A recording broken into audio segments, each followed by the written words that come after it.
एक सम्मानित मंच में बैठे हुए हमारे प्रदेश के अध्यक्ष पीताम्बर दास जी, चंद्रलेखा जी और माननीय पूर्व भारत सरकार के मंत्री भगत जी और जितने भी सम्मानित यहाँ पे बैठे हुए हैं और इस सभागार में बैठे हुए सबको जोहार करती हूँ, प्रणाम करती हूँ।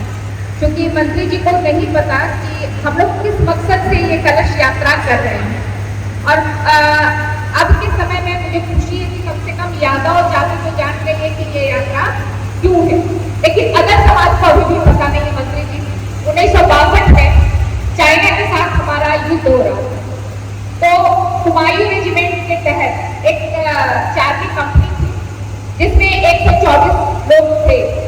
उस टुकड़ी ने जहां मोर्चा संभाल रखा था वहां बहुत विपरीत परिस्थिति थी। हमारी सेना, क्योंकि उस समय भारत जस्ट आजाद हुआ था, हमारे पास उतनी हम समृद्ध नहीं थे, हमारे पास उतनी ताकत नहीं थी, तो हमारी सेना के पास लगभग सारा अस्त्र शस्त्र खत्म हो चुका था और बाकी जो हमारे मोर्चे थे वहां पे लोग पीछे हट गए थे, क्योंकि भारत सरकार ने उनसे कहा था, आदेश दिया था कि हम हारने की स्थिति में है, आप लोग पीछे हट गए।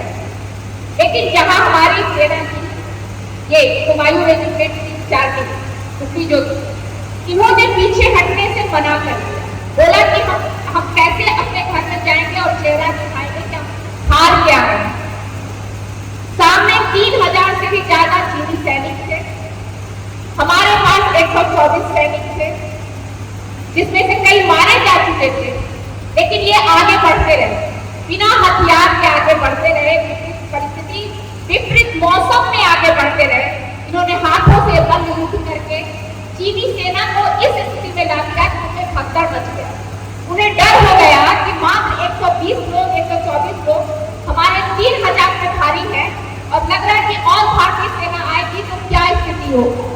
ऐसे में उन लोगों ने भारत में जो वीर सिपाही थे उनके पराक्रम को देखते हुए चीन की सरकार ने सीज़फायर किया और वहां जहां ये युद्ध हो रहा था वहां चीन के जो सैनिक थे इनके सम्मान में बंदूक गाड़ा और उनके कैप को वहां रख दिया और बहादुर लिख करके गए कि ये वीर लोग हैं, बहादुर जाति से हैं, इनको नमन करते हैं।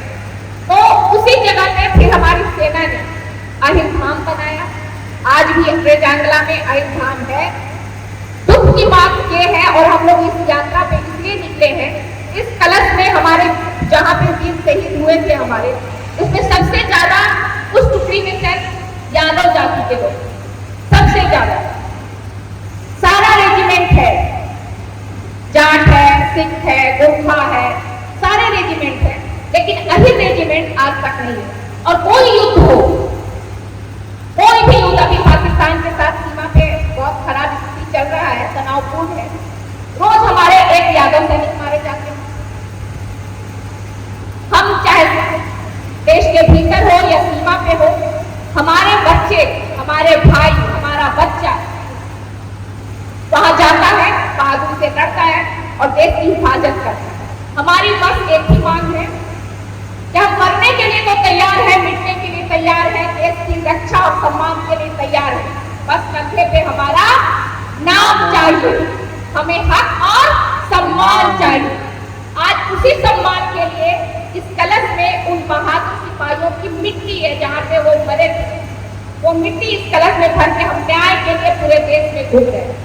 आज आजादी के 62-64 लड़ाई के 62 की लड़ाई के बीते 62-64 साल हो गया, हम अभी भी न्याय मांगते फिर रहे हैं।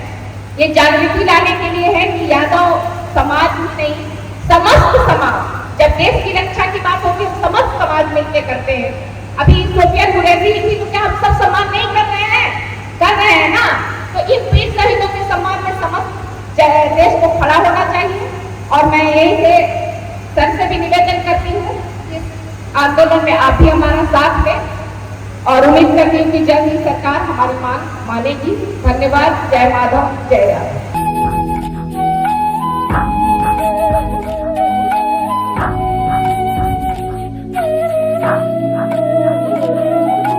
Bye.